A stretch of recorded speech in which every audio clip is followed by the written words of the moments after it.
Halloween has always been a night of shadows, where the laughter of children mixes with the rustling of leaves and the unseen whispers of things that belong to another world.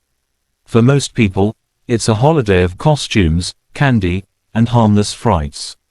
But for some, it becomes a night they can never forget.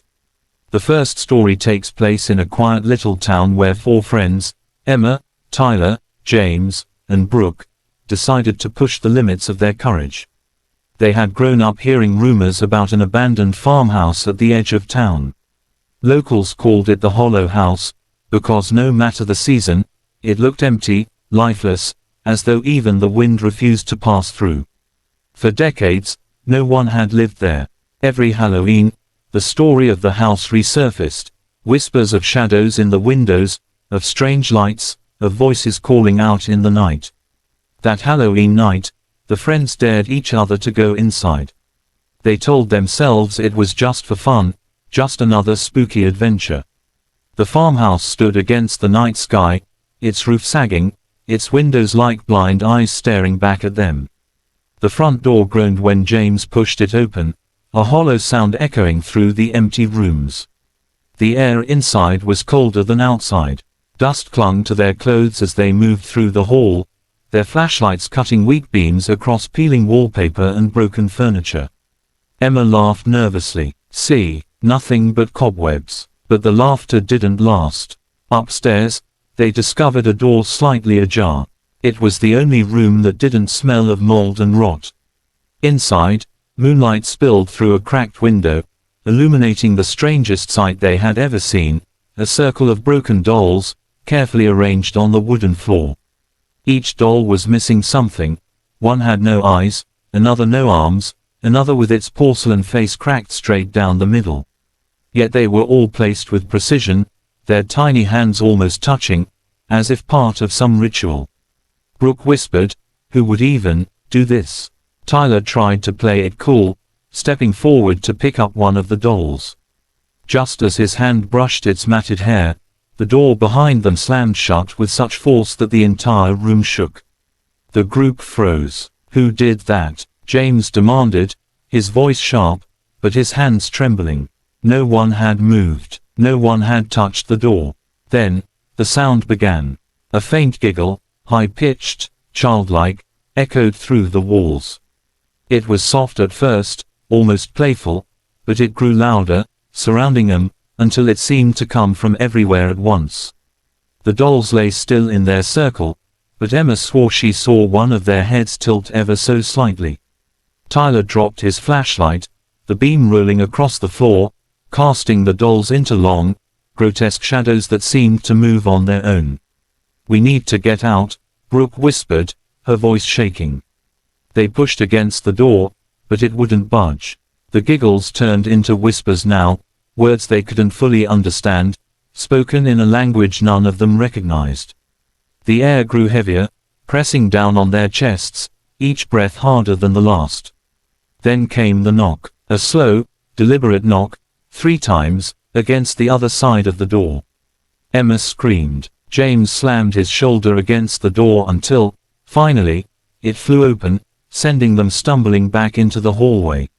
Their flashlights flickered as they scrambled down the stairs, tripping over broken boards, desperate to escape. When they finally burst through the front door into the night, the cold air outside hit them like a wave. They didn't stop running until the farmhouse was far behind them, its dark silhouette swallowed by the trees. When they gathered their breath, no one spoke for a long time. Finally, Tyler tried to laugh it off, saying, it was probably just the wind. Or an animal, something logical. But deep down, each of them knew better. None of them had touched that door. None of them could explain the laughter. And worst of all, when Emma glanced down at her jacket, she noticed something that made her blood run cold. A small porcelain arm from one of the dolls was clinging to the fabric, as if it had been placed there. The friends never went back to the Hollow House. But sometimes, on Halloween night, when the wind is just right, the townsfolk say you can still hear the giggles of children drifting out from its broken windows, an invitation to anyone foolish enough to step inside. Halloween in the countryside often feels different, darker, quieter, more isolating. That's what drew a group of college students, Mark, Lisa, Jordan, and Claire, to rent a small log cabin deep in the woods for their Halloween weekend. They wanted something away from noisy parties and crowded streets. The cabin seemed perfect, rustic, surrounded by trees, and with no neighbors for miles. They arrived in the afternoon, their car crunching over leaves as the setting sun painted the forest in shades of orange and red. The cabin looked harmless enough, though its windows were clouded with dust and its porch sagged slightly. Still, it had a fireplace, a wide front deck, and plenty of space inside. The first night started out harmless. They carved pumpkins at the table, their laughter echoing through the wooden walls. Mark told scary stories he had memorized from forums, trying to spook Lisa, who rolled her eyes but secretly enjoyed the tension. Jordan roasted marshmallows over the fire while Claire scrolled through her phone, filming clips to post later. By midnight, the fire was dying. They'd eaten, joked, and decided to head to bed. But none of them could sleep for long. It began with a sound. A faint scratching, like nails dragging across glass. Lisa was the first to hear it. She froze in her sleeping bag, listening. Scratch, pause, scratch. She nudged Claire, who whispered, probably tree branches. But the sound didn't stop.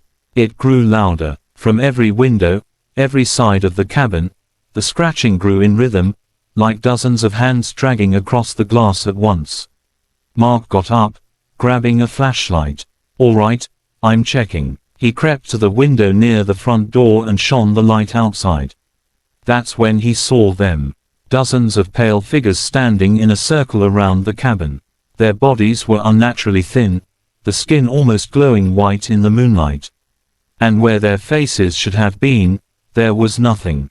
Smooth skin, blank and featureless, except for the hollow outlines where eyes and mouths should have been. Mark stumbled back. There's something out there. The others rushed over, pressing against the glass to see. As their eyes adjusted, they saw the faceless crowd too, standing eerily still, hands pressed against the windows as if testing the glass. Then the scratching started again, louder this time, nails scraping deeper. It wasn't tree branches. It was them. Lisa screamed. Jordan yanked the curtains shut. The group retreated to the center of the cabin, clutching each other as the sound encircled them. Scratch, scratch, scratch. It was like they were trapped in the center of some ritual. Suddenly, every window began to rattle violently, as though the faceless figures were pounding to get inside. The walls groaned with pressure. Claire dropped her phone, but before it hit the ground, the noise stopped. Silence. The four of them stood frozen, listening to the heavy quiet. Slowly, Mark crept toward the window again. He hesitated, then pulled the curtain aside.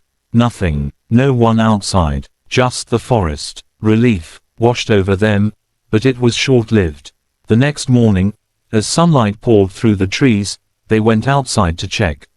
There were no footprints in the mud, no signs that anyone, or anything, had stood there. But the cabin itself told a different story.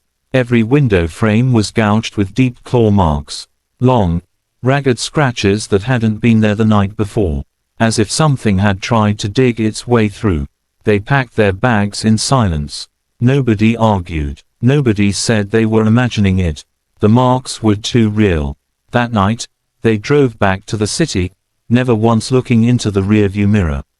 Mark swore the faceless figures were still watching from between the trees, pale shapes half hidden in the forest, waiting for them to return. The second story is no less strange, but much darker. It happened in a small suburban neighborhood, the kind where everyone decorates their yards for Halloween.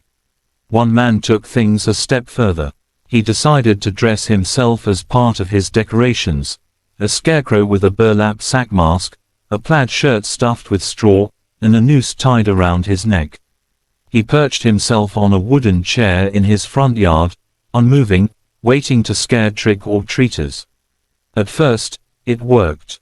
Kids squealed when he jumped or twitched, Parents laughed nervously, and everyone said it was the most realistic costume they'd ever seen.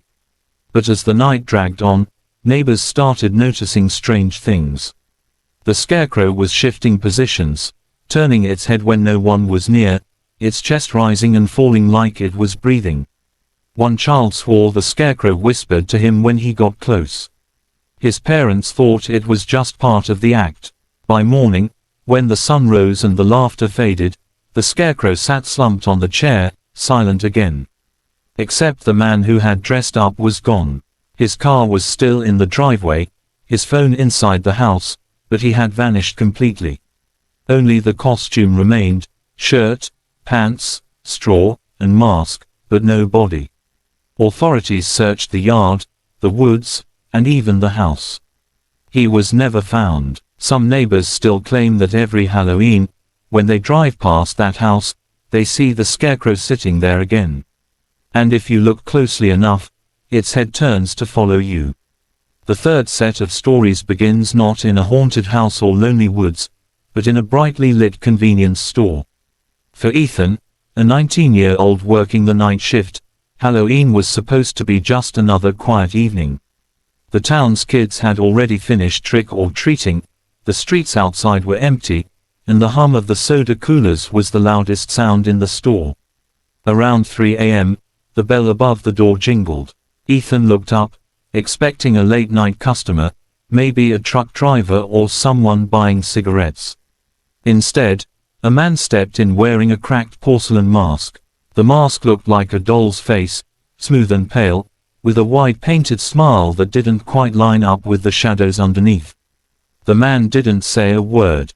He walked slowly, deliberately, and placed a single pack of gum on the counter. Ethan tried to keep his voice steady. "That it for you?" No answer. The man only tilted his head slightly, as though studying him through the eye holes of the mask. Unnerved, Ethan rang up the gum. $1.25. But when he looked up again, the man was gone. The gum still sat on the counter, untouched. The doorbell hadn't chimed. The security camera should have caught something, but when Ethan rewound the tape, there was nothing, no masked man, no gum appearing on the counter. Just Ethan, staring into empty space, talking to no one. He quit that job 2 weeks later. But the night shift story is only one of the horrors tied to Halloween. The next tale belongs to the Randall family, who were famous in their neighborhood for going all out on decorations. Every October, the yard became a full haunted house display, skeletons climbing the roof, fog machines by the sidewalk, eerie music playing from hidden speakers. Their piece de resistance one year was a dummy hanging from the old oak tree, a scarecrow figure dangling from a noose, swaying in the wind. Neighbors applauded their realism. Kids pointed and laughed nervously as they walked by, daring each other to get closer. Everyone thought it was just another brilliant addition to the Randall display. But days passed, and the dummy never came down. Some neighbors found it odd. The Randalls usually changed things up each night. Finally, someone called the police, thinking maybe it was a prank gone too far. When the officers arrived, they quickly realized the truth. The dummy wasn't a dummy. It was Mr. Randall himself. He had gone missing on Halloween night, and somehow ended up hanging in his own yard, mistaken for a decoration the entire time. No one could explain it. The family swore he'd been inside with them that night. No signs of struggle were found in the house. And yet there he was, hanging silently above the sidewalk, while the whole neighborhood had walked past for days, laughing at what they thought was good Halloween fun. The case was never solved.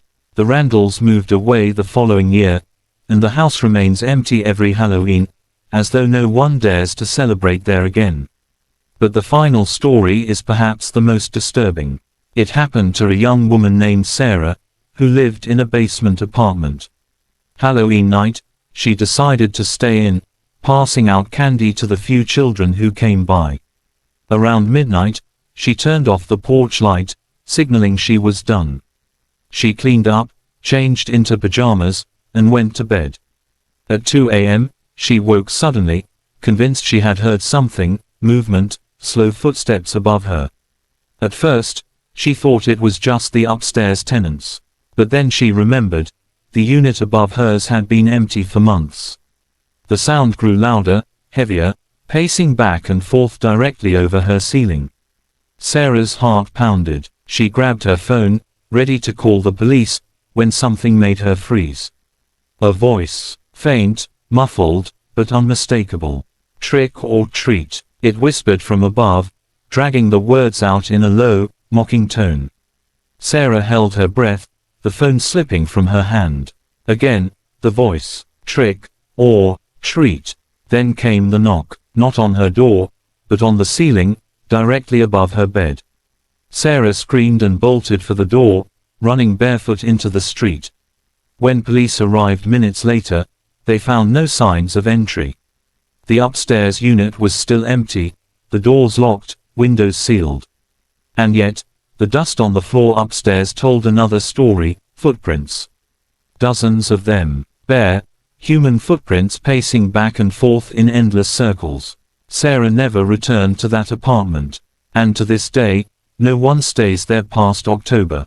8 stories, each more chilling than the last. Some believe they're urban legends. Others insist they really happened. But every Halloween, as the night grows long and shadows stretch, you can't help but wonder. What's watching you, when you think you're safe?